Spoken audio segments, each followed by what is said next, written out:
Terima kasih pemirsa, Anda masih bersama kami di Editorial Media Indonesia. Bang Usman, kita mau mendengarkan langsung saat ini Bang, dari pengalaman pasien yang sembuh dan sudah tadinya terkena COVID-19 dan sembuh setelah dirawat.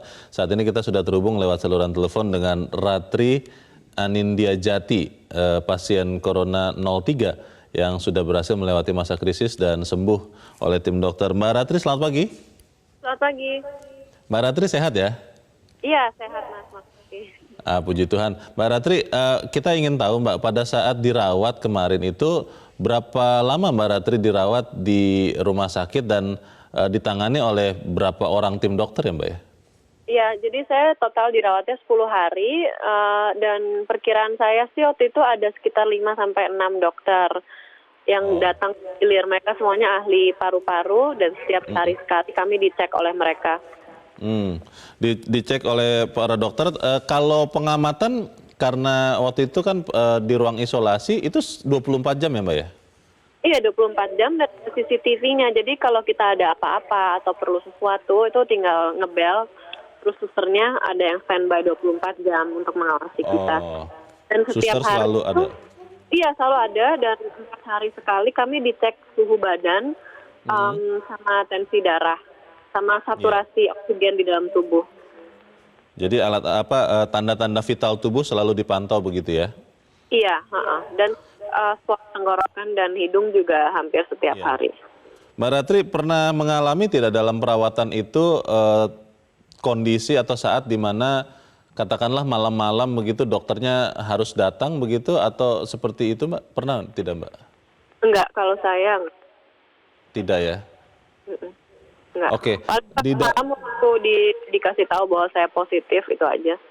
Oke. Mbak Ratri, selama perawatan itu dokter mengkomunikasikan kepada Mbak Ratri kondisi Mbak Ratri dengan jelas atau seperti apa Mbak?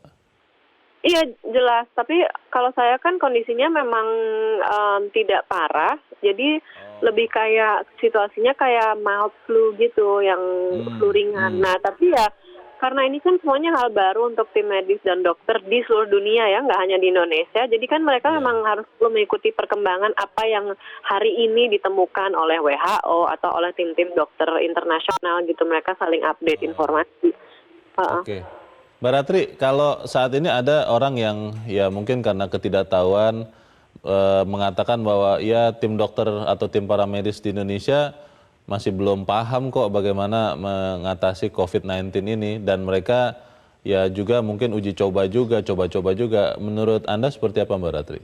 Menurut saya itu benar, tapi juga nggak hanya di Indonesia, ini worldwide. Di negara-negara lain pun mereka juga tidak siap dan setiap hari belajar hal yang baru. Jadi ini satu dunia tuh kita mengalami hal yang sama dan harus gotong royong, nggak hanya di Indonesia yang kewalahan. Ada juga yang menyaksikan soal disiplin Mbak, katanya di Wuhan di awal-awal itu banyak para medis yang tidak disiplin atau bahkan mungkin karena tidak tahu tidak menggunakan alat pelindung diri, masker, baju khusus dan sebagainya. Kalau selama dirawat Mbak Ratri kemarin melihat ada disiplin seperti itu atau seperti apa Mbak? Iya, disiplin mereka pakai itu namanya APD, alat perlindungan diri kalau nggak salah, dan memang ya itu tertutup semua seperti astronot, dan setiap kali suster dan dokter masuk pasti memakai alat itu, dan setiap kali mereka harus ganti, misalnya mereka ke kamar A ya, kamar saya, lalu mereka mau ke kamar B, itu diantaranya mereka harus ganti baju dulu, pakai baju APD yang baru. Oh, itu selalu berganti begitu ya walaupun oke, baik. Sudah masuk ke ruangan satu, nggak boleh itu pakai pakaian yang sama ke ruangan berikutnya gitu. Karena kan takut virusnya nempel dan keluar dan tersantet. Mbak Ratri, setelah dinyatakan sembuh masih ada pengawasan, pemantauan atau tidak Mbak?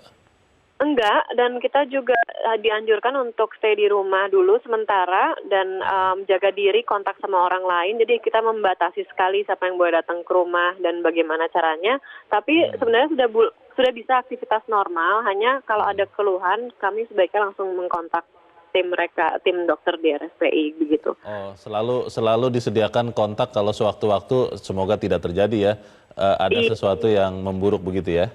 Iya, misalnya butuh bantuan. Baik, Mbak Ratri singkat saja terakhir, mungkin ada yang mau disampaikan kepada para medis Mbak yang merawat Mbak Ratri?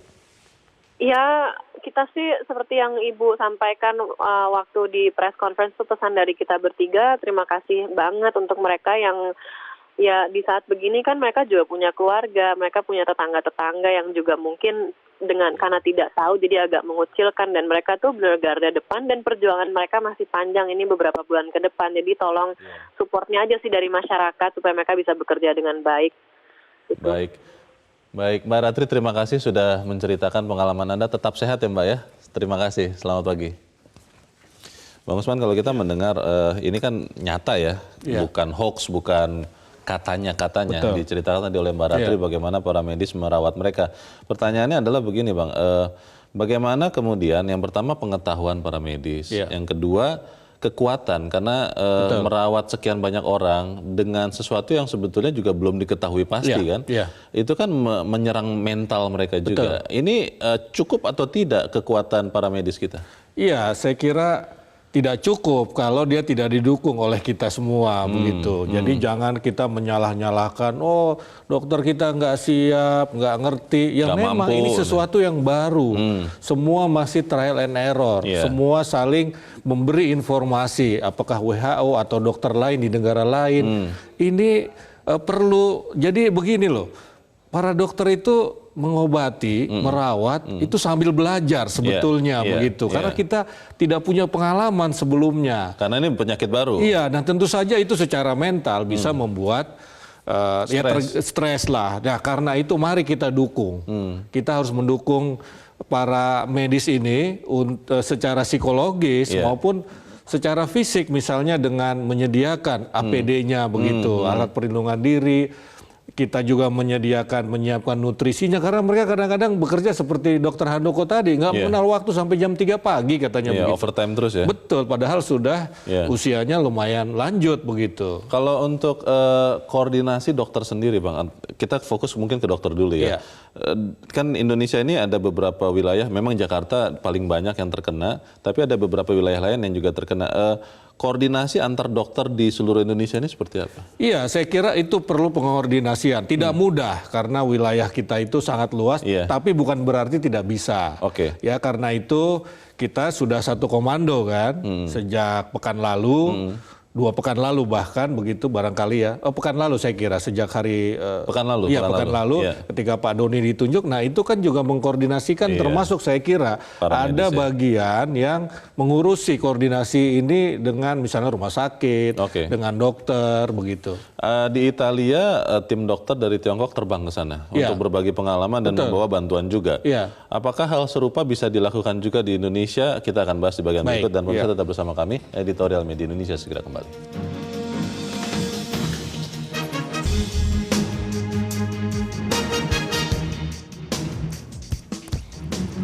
kasih pemirsa, Anda masih bersama kami di Editorial Media Indonesia. Bang Usman, kita dengarkan dulu Bang pendapat dari pemirsa Metro TV. Kita sudah terhubung dengan Pak Nugroho di Jakarta. Pak Nugroho, selamat pagi Pak.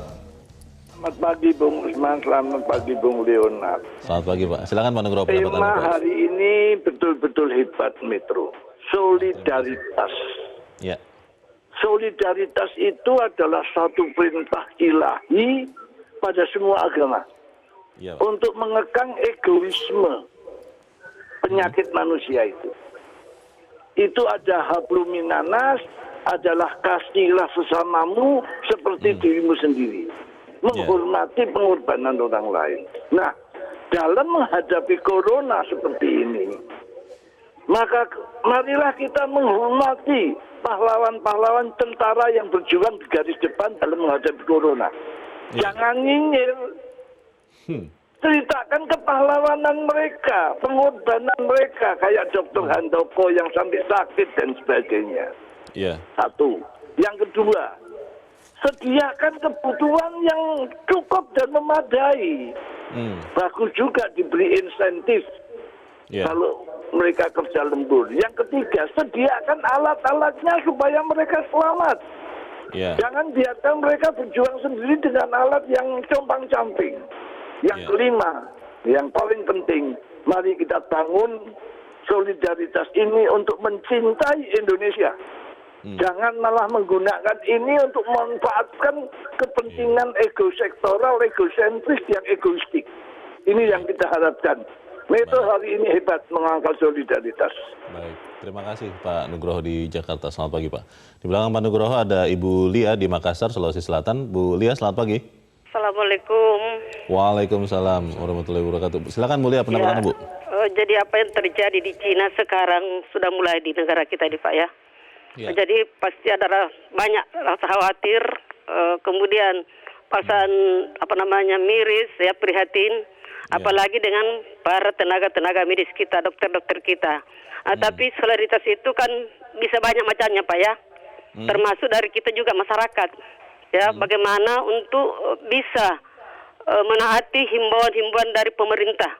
Jadi di samping apa yang tadi disebutkan oleh penelpon pertama bahwa atau juga yang diulas oleh editorial bahwa pemerintah harus memberikan misalnya salah satunya adalah insentif atau dan sebagainya, peralatan yang memadai, tapi masyarakat juga Pak ini ya harus menaati himbauan-himbauan.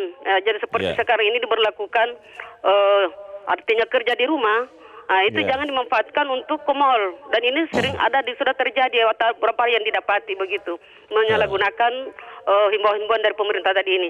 Jadi ini adalah salah satu bentuk juga solidaritas masyarakat untuk supaya pasien-pasien tidak bertambah Pak ya, karena jadi bukan hanya di sekitar rumah sakit tapi dari luar juga. Kalau pasien itu kan berkurang, maka tugas dokter juga akan lebih ringan. Bu Lia, yang di Goa itu kan ada jemaah tablik itu mau Pak. kumpul-kumpul begitu. Itu bagaimana Bu? Dari Makassar begitu. Ini yang saya bilang tadi Pak ya, himbauan itu harus ditaati. Jadi jangan sampai seperti ini tadi kita menghalangi masyarakat kita untuk kerja di luar, ternyata orang dari negara lain masuk di negara kita ini. Itu kan percuma saja Pak ya kalau kita tidak taati. Mudah-mudahan tidak tersaksana ya, karena saya dengar dari Gubernur Sulawesi Selatan kalau tidak salah Pak ya, tidak mengizinkan kalau tidak salah ini. Tapi katanya sudah banyak yang terlanjur datang. Ini sudah dikhawatirkan oleh masyarakat, banyak keluhan-keluhan masyarakat tentang acara itu. Yang di satu sisi kita dilarang untuk keluar kerja di luar, harus kerja di rumah, tapi orang dari negara lain masuk. Ini kan adalah peluang-peluang yang besar. Berarti kita tidak mendukung tenaga-tenaga medis kita. Kita memberikan kerja berat lagi kepada para dokter kita. Itu barangkali Pak. Makasih. Baik, terima kasih Ibu Lia di Makassar, Sulawesi Selatan. Selamat pagi. Di belakang Ibu Lia ada Pak Mauhalizar di Aceh Tengah. Pak Mauhalizar, selamat pagi. Selamat pagi Bung Leo, selamat pagi Bung Osman. Selamat pagi Pak, silakan Pak Mauhalizar. Dokter di Wuhan yang pertama sekali menemukan dan mempublikasikan virus corona saja sekarang sudah meninggal. Ini adalah bukti nyata bagaimana tenaga kesehatan yang berada di garda terdepan memiliki risiko yang sangat serius. Untuk itu kita selaku masyarakat umum di garda belakang harus mendukungnya, diantaranya dengan melakukan hal-hal sesuai dengan aturan atau instruksi yang telah dikeluarkan pemerintah untuk menghindari terkena virus corona itu sendiri, sehingga tidak menambah beban mereka selaku tenaga medis. Tenaga medis juga di samping bekerja sekarang ini ekstra banyak, mereka juga dituntut harus mampu meningkatkan kemampuan untuk mendeteksi penyebaran virus corona itu sendiri, atau mencari obat atau vaksin untuk dapat menangkal virus corona itu sendiri guna menyelamatkan lebih banyak lagi manusia. Pemerintah juga diharapkan dapat menyediakan lebih banyak laboratorium, rumah sakit atau alat-alat pendeteksi lainnya untuk mendukung kegiatan mereka. Dengan pemerintah mengumumkan per hari kemarin 55 orang positif corona, lalu seluruh pemberitaan headline dengan aturan pembelian bahan pokok, beras sekian kilo, gula, minyak. Ini seakan-akan negara ini sudah demikian darurat. Jadi kedaruratan ini sekarang yang disebarkan masif sampai kami di dataran tinggi Gayo menjadi panik. Kedarurat ini kan sudah keadaannya. Harus diperhatikan begitu ya Pak Mauhalizar ya? Iya tentu. Dan ini saya lihat ini saran-saran atau himbauan pemerintah ini seperti tidak bermutu. Dirubahlah dia menjadi instruksi atau aturan. Sehingga setiap aturan yang dikeluarkan itu benar-benar ditaati oleh masyarakat guna mencegah penyebaran ini. Baik, terima kasih Pak Mauhalizar di Aceh Tengah untuk pendapat Anda Pak. Selamat pagi. Kita akan melihat nanti pendapat dari para pemirsa, tapi kita harus jeda lagi. Bang Usman dan pemirsa tetap bersama kami, Editorial Media Indonesia segera kembali.